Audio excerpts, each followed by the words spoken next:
Cara a cara, platicando el día de hoy sobre bosques, nuestros bosques a nivel nacional y a nivel estatal aquí en el estado de Jalisco, y nos hace el favor de estar con nosotros el ingeniero Jorge Rescala, director general de la Comisión Nacional Forestal. Jorge, ¿de quién son los bosques? ¿Tienen dueños? ¿Son del gobierno? O sea, cuando vamos por una carretera y cruzamos un bosque, sentimos que eso es propiedad del gobierno. Casi la mitad de la tenencia forestal, incluyendo bosques, desiertos, mangles y demás, casi la mitad es ejidal o comunal. O sea, tienen un dueño. Tienen un dueño. Y lo que son bosques, entre 65 y 67% tienen dueño. ¿Qué quiere decir? Que aquellas áreas naturales protegidas tienen un dueño, son ejidos los que son, o a veces inclusive son pequeña propiedad. Más o menos andará sobre el 1% que es propiedad de la nación. Eso que es lo menos. Es lo menos. Ahora, ¿y de quién es responsabilidad el cuidado? O sea, porque por ejemplo, hablas de zonas protegidas, entonces la mayoría de las zonas protegidas tienen un dueño o tienen dueños. ¿Cómo? O sea, pero no pueden tocar su bosque, no pueden tocar su selva, no pueden tocar su desierto, sus matorrales, pues. Sí, en un principio la creación de áreas naturales protegidas desde hace los años 20 creo que tenían la buena intención, pero tal vez quienes las empezaron a crear nunca pensaron que íbamos a crecer tanto, ¿no? Hay parques que a lo mejor en su momento no existían, no había habitantes en la zona. Después vino el reparto agrario ya cuando había zonas, áreas naturales protegidas, y les repartieron esas zonas para ejidatarios o comuneros para que vivieran de ellas. Pero perverso, o sea, te doy un bosque, pero no lo puedes tocar. No lo puedes tocar. No puedes sembrar ahí. Yo creo que aquí la equivocación, sí un bosque puede ser aprovechado. Hoy por hoy hay técnicas para aprovechar sustentablemente. Pero no es tumbando los árboles y sembrando maíz. No, para nada. O sea, más bien es haciendo limpias de los bosques y con ciertas técnicas ir cortando aquello que ya maduró. El bosque, como cualquier vegetación, tiene su límite de vida. Entonces, en su momento habrá que aprovecharlo, la madera, que bien tenemos productos maderables en todos lados, desde resinas, madera, papel. Todos los días tenemos algo que proviene de la madera, que hacemos contacto directo todos los días. Tenemos que aprovecharlo. Y de esta manera, darles a los dueños, darles una oportunidad de que tengan un beneficio económico y puedan vivir de sus bosques. Cuando ellos logran tener este equilibrio de que mi bosque, cuidándolo y aprovechándolo sustentablemente, me da, en automático se empiezan a conservar los bosques y todas las áreas naturales protegidas. Pero cuando no les dan nada, lo que hacen ellos es tratar de desaparecerlo y hacer cambio de uso de suelo para venderlo para fraccionamientos o para sembrar maíz o para ganadería. En un tiempo hubo varios programas en su momento que tal vez estuvieron mal enfocados y mucho bosque o mucha selva desapareció para ganadería. Hoy por hoy tenemos un programa especial precisamente de plantaciones forestales comerciales para recuperar todos estos terrenos con vocación forestal y hacer plantaciones comerciales en esto. Ya no son ni aptos para agricultura, ya no son ni aptos para ganadería, y busquemos que o sea, regresarlos a bosque, a lo que era. Y se puede, porque digo, yo imagino que para que crezca un bosque te tardas años, décadas. Es otro de los problemas. Es un proyecto que por lo menos requiere 18 años. Y si hablamos en cuestiones políticas, son 3 sexenios. Habrá que establecer, y estamos también trabajando en esto, en la ley, para garantizar que tenga continuidad todos los programas. No puede estar, el caso de la misma dirección, 12 años de creación de la CONAFOR, la Comisión Nacional Forestal, yo soy el 6º director. ¿Qué quiere decir? Que ha habido cada 2 años, 3 años y de un nuevo distintos director. Partidos políticos. Sí, entonces de repente traemos nuevas ideologías. Yo creo que debemos de hacer no lo que nos conviene hacer, sino lo que se debe de hacer, y dar una continuidad a todos los programas, porque los forestales requieren por lo menos 18 años. Entonces tenemos que tener una continuidad en todos los programas. Ahora, hablas de las zonas protegidas y dices algo que me parece que es crítico, o sea, hay que darles recursos para que no acaben con sus selvas, con sus bosques. ¿Quién les tiene que dar esos recursos y cómo se les dan? En la Comisión Nacional Forestal tenemos varios programas, y uno de ellos es el pago de servicios ambientales que dan estos bosques o estas selvas. El caso, vamos a hablar de las selvas del sur de México. Que es el último que queda. De un país que fue casi el 50% selva húmeda tropical, así ya queda nada más ahí unos manchones en Chiapas, en parte de Oaxaca, etcétera, etcétera. Hay programas exitosos donde la CONAFOR participa con un pago más o menos hasta 1.500 pesos por hectárea. Y solamente es por el simple hecho del beneficio ambiental que la selva proporciona a nosotros. ¿De no tocarlo? De no tocarlo, de mantenerlo. Hoy por hoy los bosques, las selvas y demás tienen son como el termostato ambiental. Ahora que se habla tanto del cambio climático, del carbón y demás, esto nos ayuda a equilibrar la temperatura.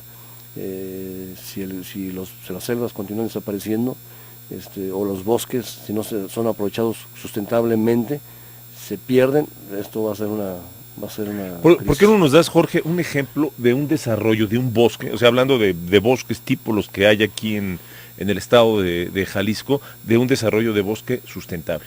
¿Cómo es? O sea, bueno, esa es toda una cadena productiva. Hay zonas, el caso de Tala, hay zonas donde hay un bosque que se ha venido aprovechando.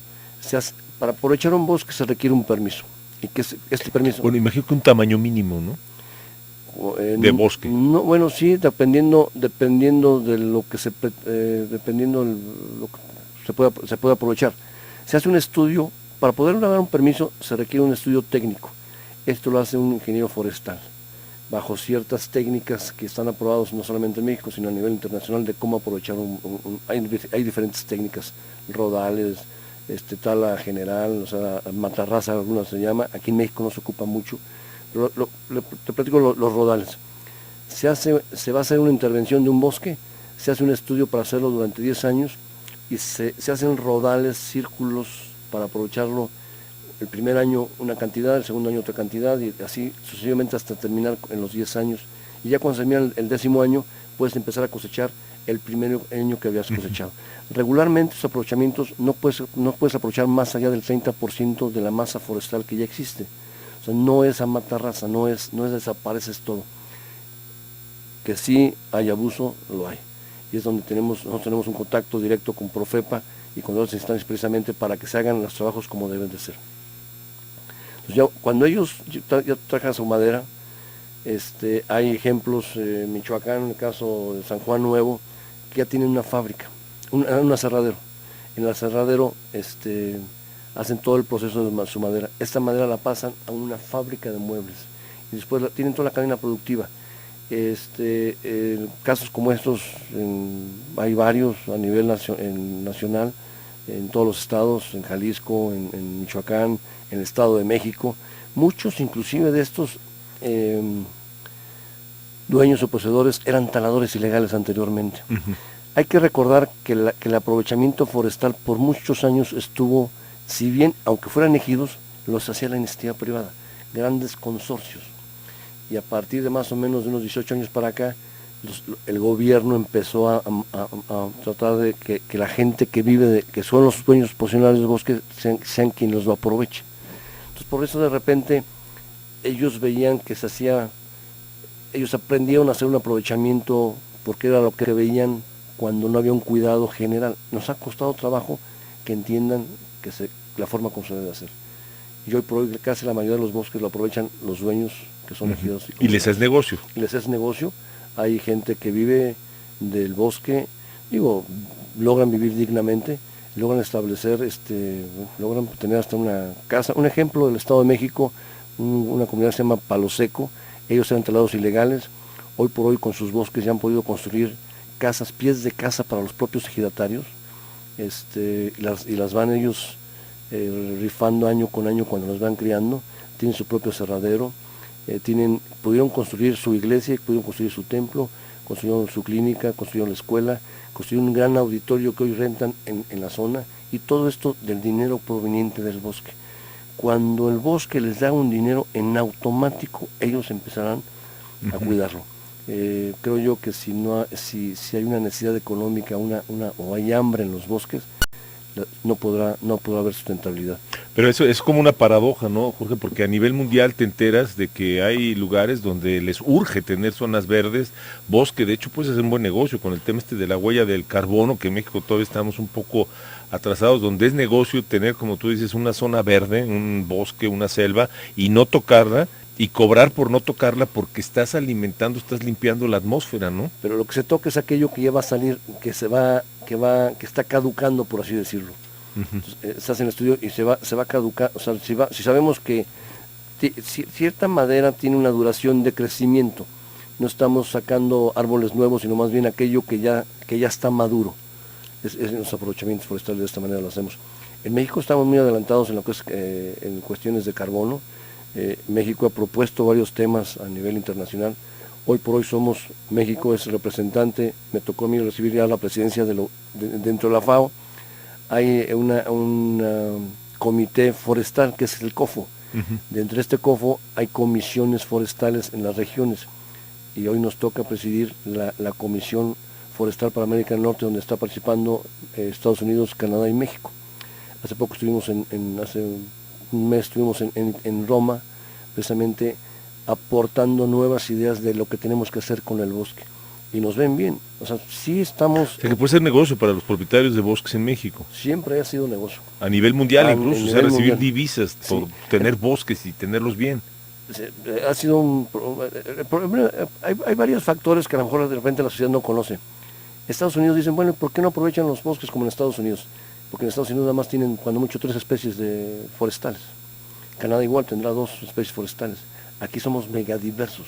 Tenemos más de 100 especies de pino y tenemos más allá de 100, somos número 1 en encinos a nivel internacional. Entonces, la manera del aprovechamiento de bosques es precisamente no erradicar las especies.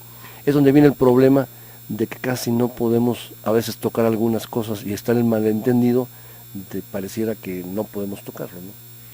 Vamos a hacer una pausa, Jorge, si me permites, y regresando me gustaría que me platicaras como si fuera contabilidad, o sea, cuánto se pierde de bosques al año, cuánto se recupera de bosques, y si en estas cuentas tenemos superávit o somos deficitarios, y cómo se puede utilizar la madera. ¿Es legal utilizar la madera? ¿Hay formas legales de utilizar la madera o toda la madera es ilegal? Esto es Cara a Cara, una pausa muy breve, regresamos.